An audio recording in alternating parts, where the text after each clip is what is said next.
mentioned that you can do 14 different activities at a given moment.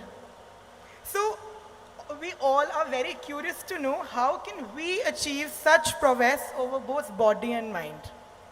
Oh, whoever said this, I didn't say anything like that. Anyway, do you have a liver Yes, I do. functioning? Yes. Do you know how many levels of activity it's doing right now? What the liver is doing is far more complex than what your brains are doing right now, do you know this? A brainless liver, if it can do so many things, a brained Praneeth, how many things? No, I was only talking about not activity per se. Yes, activity is also possible. So you must understand this. On a round planet which is spinning right now, hello? Are you on a round planet? Spinning?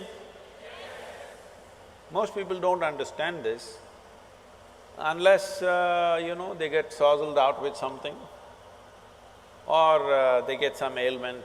Suddenly you see, planet is round.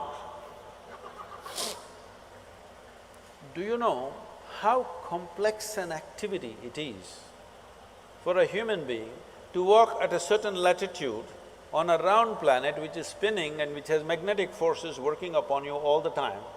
It's an extremely complex process. You ask a child who is, let's say, 1 year of age, he knows how complex it is. Have you seen? But the moment you learn to walk, you assume that it's nothing, walking is nothing and you're sick of walking, you want to drive a car, you want to ride a motorcycle. But walking is such a complex process, not 14. 1,000 different functions, your knees and your brains and the fluids in your body, all of them are doing all the time. If only you could conduct these things consciously, you would be doing 1,000 things. Anyway, you're doing it. But if you could conduct this consciously, you would do 1,000 things at a time. So I was only talking about different channels of mind, which you don't have to actually conduct, you just have to initiate and leave. It will go on. For you to think about your neighborhood girl, do you have to initiate action every time? No. Once you look at her, it just goes on by itself. Why? Because you're drawn to it. If you are drawn to 10 different things at the same time, mind is capable of creating 10 different channels and keep it running. A complex mathematical problem, a sensation, a music, some raga, this, that, 100 things at the same time, because that is how complex human mind is. This complexity you can use either to drive yourself crazy with unbridled thought and emotion, or if you harness it, it can do things that nobody has imagined possible. It can do things in a miraculous way. You can manifest things in a phenomenal way if the necessary training goes. If somebody is walking there, if you just look at them, how they're walking, you can make out whether they're physically fit or not. Yes or no? Body has been worked upon, you can see it or no, just by the walk. Similarly, whether the mind has been worked upon or not, whether your energies have been worked upon or not, is something that's visible. Most people may not see, but if you pay attention, you will see. Right now, most human beings, the problem is we gave you a super computer.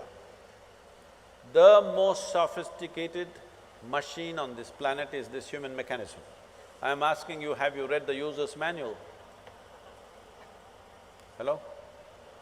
No. When you're going to read it? On the last day? When I see this ridiculous stuff, people reading Gita when people are dying, I say, you're reading the user's manual on the last day, what's the point? If you buy a phone, should you read the user's manual in the first 3 days or after 3 years when you want to get rid of the phone? Huh? You must read it in the first 3 days. So I'm not asking you to read a scripture. Well, this is a living scripture. Should you not become competent to read this scripture, understand what is the nature of this, what is the full potential of it and explore this? Because this life is not about this or that. This life is about this. There is no choice about this.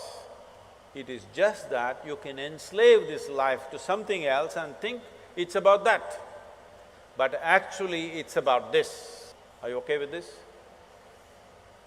You think right now your life is about education. No, your life is about this. You want this one educated, you want this one to do well, you want this one to experience love, you want this one to experience pleasure, you want this one to do all this. All the other things are only attendant things. This is the real thing, isn't it? So if this is the real thing, does this deserve some amount of attention? Some amount of attention means not standing in front of the mirror and attending to your skin endlessly. Should you not pay attention to every dimension of what this human being is made of? What makes this life tick? And how? If you understand what makes it tick, you can make it roar. If you make it roar, why 14 things? You can do many more.